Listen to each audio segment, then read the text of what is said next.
Thoughts luggage. ఒక శిష్యుడు గురువు గారిని అడిగాడు, స్వామి నేను తపస్సు చేసుకుంటాను, ఈ సంసారం నుంచి బయటపడాలి అని. గురువు గారు ఏం చేశారు, ఒక చిన్న గుడిసె లాంటిది ఏర్పాటు చేసి దాంట్లో తపస్సు చేసుకోని ఆయన అని 2 కౌపీనాలు ఇచ్చారు. ఆ 2 కౌపీనాలతో ఆయన ధ్యానం చేసుకున్నారు. వీధుల్లోకి వెళ్ళినప్పుడు ఆకలేస్తే చేతిలో భిక్ష పెడుతున్నారు, అది తింటూ రూముకొస్తున్నారు. మళ్ళా ఒకరోజు ఆ గుడిసెలోకి ఒక ఎలుక వచ్చి కౌపీనాన్ని కొట్టేసింది. అప్పుడేం చేశారైనా ప్రజలకి చెప్పా, అయ్యా నా గుడిసెలోకి ఎలుక వచ్చింది, కౌపీనం కొట్టేసింది, ఏం చేయాలి? వాళ్ళేం చేశారంటే, ఎలుక వచ్చింది కదా పిల్లిని పెంచుకో అన్నారు. ఇక పిల్లిని పెంచాడు ఆయన. పిల్లిని పెంచితే ఏమైంది, ఎలుకలు పోయాయి.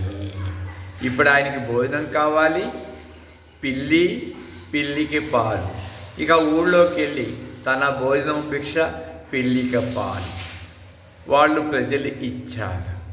తర్వాత అది పిల్లి బయటికి వెళ్ళి ఏదో ఒక మగపిల్లితో సెక్స్ చేసి వచ్చేసింది.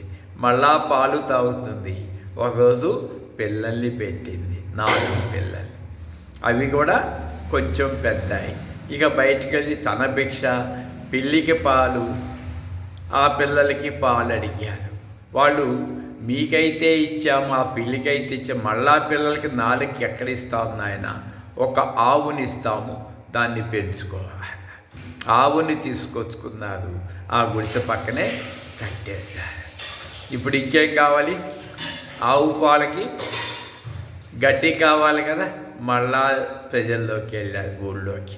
వాళ్ళు, అయ్యా గడ్డి మేమెక్కడ ఇస్తాము, కావాలంటే మాకు 4 ఎకరాలు ఉంది, దాంట్లో పైరేసుకొని విత్తనాలు చదువుకొని అదే నువ్వు కోసుకొని పండుకొని ఆ ఆవుకి పెట్టుకోయా. ఇక 4 ఎకరాలు తీసుకున్నారు. ఇక ఏమైందప్పుడు సంసారం పెరిగిపోయింది. ఇటు పొలం పని చేయాలి, ఆ పని చేయాలి, ఈ పని చేయాలి. అప్పుడు ఇక ఎవరికో చెప్పారు, ఇన్ని పనులు నేను చేయలేకపోతున్నా అంటే, నీవు పెళ్లి చేసుకో నాయనా అన్నారు.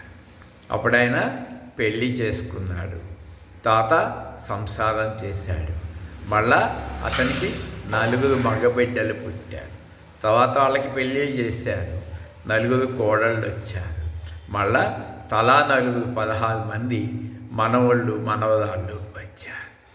ఇది గతంలో కూడా నేను విన్నాను, ఇది అప్పుడు కూడా నేను నవ్వుకున్నాను అన్నమాట. అంటే సంసారం అంటే ఇట్లా ఉంటుంది. సంసారం అంటే బయట లేదు, లోపల ఉన్నదే సంసారం.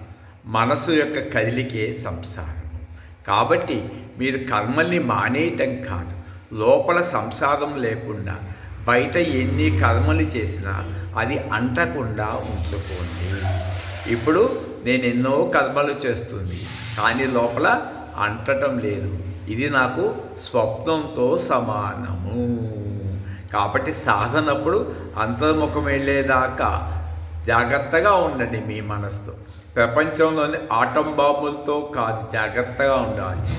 నీ మనసులో కామంతో జాగ్రత్తగా ఉండండి. గతంలో నేను ఈ కథ విన్నప్పుడు కూడా అప్పుడు నేను అనుకున్నాను, అలా ఎలుక గనక కొరికితే నేను బయటికి వెళ్ళి ఇంకో కౌపీనాన్ని అడుక్కుంటానే కానీ పిల్లిని పెంచుకోను. ఇప్పుడు తిరువన్నామలైలో ఆశ్రమం తీసుకున్నారు. ఇక్కడ వచ్చే భక్తులకి రూమ్సు, భోజనము అన్నీ ఉచితమే. కానీ నేను లోపల నిస్సంగుడను, బయట సంగత్వము. అంటే ఇన్నర్లో అటాచ్మెంట్ పెట్టుకొని, డిటాచ్మెంట్ పెట్టుకొని, అవుటర్లో అటాచ్మెంట్ పెట్టుకుంటే మీకు సుఖదుఖాలు రావు. ఉదాహరణకి మిమ్మల్ని ఎవరైనా తిరిగితే బాధపడతారు, బ్లేడ్ పెట్టి కోస్తే ఏడుస్తారు, పోలీస్ కేసు పెడతారు. మరి మీ మనసు మిమ్మల్ని బాధిస్తుంది కదా. బాధిస్తున్నప్పుడు గాఢ నిద్రలో ఒక్క తలంపు నేను బాధించట్లేదు కదా. కాబట్టి నీ తలపుల్ని నువ్వు బాగు చేసుకో. అంటే నిన్ను బాధించే తలపుని నీకు ఆనందంగా ఇచ్చే ఆలోచనగా మార్చుకో. అంటే థాట్స్ని చేంజ్ చేసుకోండి. మెలకువలో కూడా శాంతిగా ఉండండి. ఇదే world peace foundation Tiruvannamalai. Free rooms, free accommodation.